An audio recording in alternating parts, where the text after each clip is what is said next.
제가 호주 5월 3년 하면서 느낀 단점 첫 번째로는 이 상점들이 굉장히 좀 일찍 닫는 것. 뭐 웬만한 음식점 같은 것들이며 이런 것들이 시간이 한 8시 반, 9시? 이쯤이면은 대부분 다 닫는 것 같아요.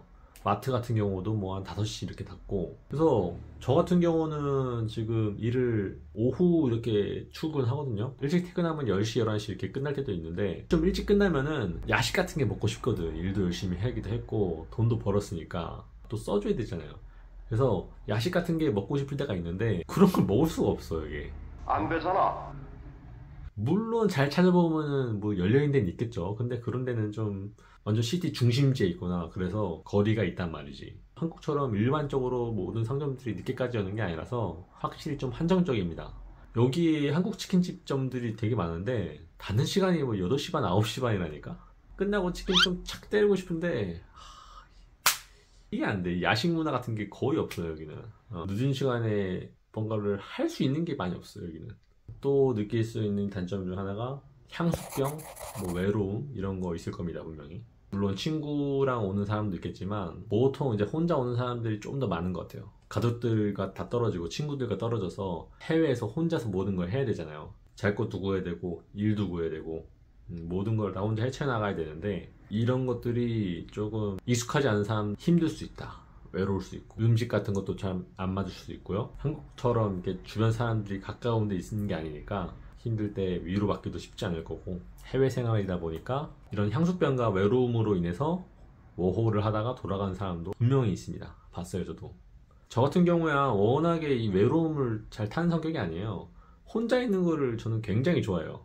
물론 사람들이랑도 다 같이 있을 수 있고 즐길 수 있는데 즐기다가 나는 혼자 있으면 이제 그때는 이제 에너지를 충전하는 시간, 힐링하는 시간이라서 저한테는 그런 건 없지만 사람이 성향에 따라 다른 거니까요. 그럴 때는 여기 장점에서도 말했듯이 바다랑 공원 같은 게 많고 잘 되어 있으니까 혼자 있는 시간을 좀 더 다르게 접근을 해서 잘 극복해내시길 바랍니다. 네. 그리고 단점 세 번째는 진짜 여기는 일 처리가 개판이고 엄청 느려. 또 그것조차도 기다려야 되고 또 기다렸다가 한다 한들 제대로 일 처리가 안 돼가지고 또 다시 가야 되는 경우도 있고 한국처럼 이 빨리빨리 하는 문화 일 처리가 딱 똑부러지게 하는 거 한국이랑 비교를 할 수가 없을 정도입니다, 여기는.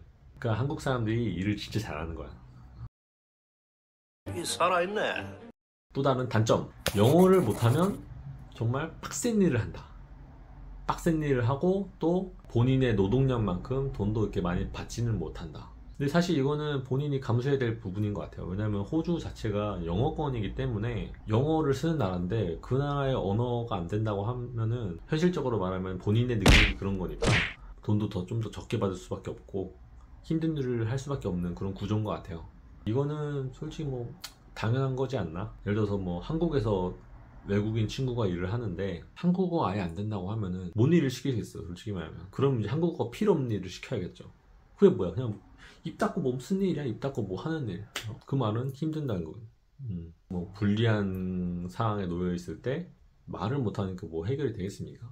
언어 능력, 영어 실력이 본인의 호주 어울 생활을 좀 자주우지할 수가 있겠죠.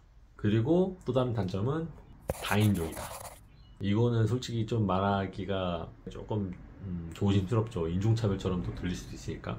근데 이거는 좀 확실히 짚고 넘어가야 되는 건 맞는 것 같아요. 왜냐면 어쨌든 이민자의 나라다 보니까 많은 나라의 사람들, 다른 인종, 다른 문화를 가진 사람들이 다 모여있단 말이죠. 그러니까 문화적인 차이에서 오는 문제들이 있을 수밖에 없어요.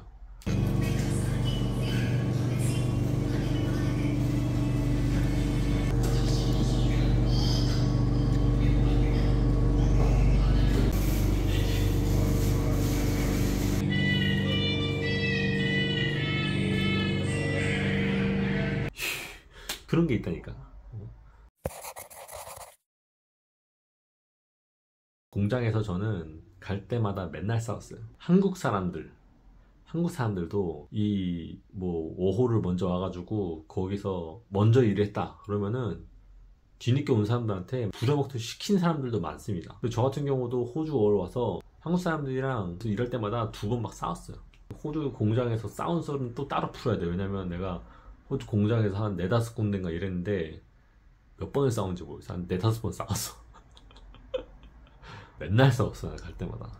하여튼 한국 사람들도 그런 게 있습니다. 먼저 와서 일을 했다고 막 부려먹고 그런 게 있어. 여기 무슨 군대인 줄 아나? 군대 뭐 군번처럼 호주 워홀에 뭐 홀본인 줄 아나 봐 애들이. 뭐 먼저 왔다고 까쪽된 애들이 있어 한국 애들 중에서. 워홀본 없다 여기에. 이런 것처럼 저도 한국 사람들이랑 몇 번 있었습니다 일하면서 트러블이. 외국인들도 당연히 많고. 그래서 저는 그때마다 계속 싸웠어요. 진짜 이 호주 공장에서 살아남는 방법, 싸운 썰은 따로 풀어야 돼요 이것도. 그리고 또 다른 호주 워홀 단점은 호주에는 햇빛이 굉장히 세거든요. 뭐 오존층이 파괴됐다 이런 얘기가 있어가지고 강렬한 태양을 계속 맞고 있으면은 피부암을 이렇게 걸리기가 쉽대요. 그래서 호주에는 피부암 발병률이 굉장히 높다고 하더라고. 그래서 선크림을 굉장히 잘 발라줘야 돼요. 또한 호주 워홀 단점, 외식비 이런 거를 뺄 수 없겠죠. 외식비 확실히 비쌉니다. 근데 제가 워홀 하면서 느껴봤을 때는 물가가 엄청 비싸진 않고, 외식비 같은 경우도 호주에서 계속 일하면서 생활하다 보면은 충분히 낼 만한 정도의 가치가 되지 않나. 왜냐면 그만큼 시급을 높게 받잖아요. 그래서 여기서 일하면서 생활하는 사람들은 충분히 낼 만한 것 같긴 한데 저렴하진 않아요 확실히. 좀 비싸긴 하네. 저도 워홀 1, 2년 차 때는 외식을 거의 안 했어요. 다 해먹고 싸게 먹고 했었는데 이제 3년 차 돼서야 이제 돈을 좀 버니까 외식 같은 거 많이 하는데, 그 따지면은 저도 워홀 1, 2년 차 때는 외식비가 비싸다고 생각해서 외식을 거의 안 하긴 했었네요. 마지막으로 인종차별. 이거는 호주 하면은 또 빼놓을 수 없는 수식어 중 하나죠. 제가 3년 있으면서 내 눈앞에서 눈가를 찢는다거나 쌍욕을 박는다거나 그런 거는 없었어요. 술집 같은 데 가거나 이렇게 하면은 좀 더 많이 발생하지 않을까 싶긴 한데, 저 같은 경우는 뭐 일 많이 하고 번화가라던가 이런 데 저녁엔 잘 안 나가고 했으니까 이 생활 패턴 자체가 그런 거랑은 좀 떨어져 있을 수밖에 없긴 하죠. 근데 워낙에 여기도 어쨌든 다민족이고 다인종 국가라서 이제는 좀 대놓고 직접적으로 하진 않지만 그 은연중에 조금 아예 없는 것 같진 않다. 근데 그렇게 인종차별하는 애들은 보면은 진짜 딱 얼굴이나 이런 게, 이런 얘기하면 안 되지. 얼굴 차별이지고. 어쨌든 딱 보면은 정말 못 배우고 멍청한 사람들이어가지고. 근데 어쨌든 아예 없는 것 같진 않다. 네, 이렇게 해서 이번 영상은 호주 워홀의 단점, 제가 살아보면서 느낀 게 조금 불편한 것들 뿐이지 장점들처럼 엄청나게 많은 것들이 나온 것 같진 않은데요.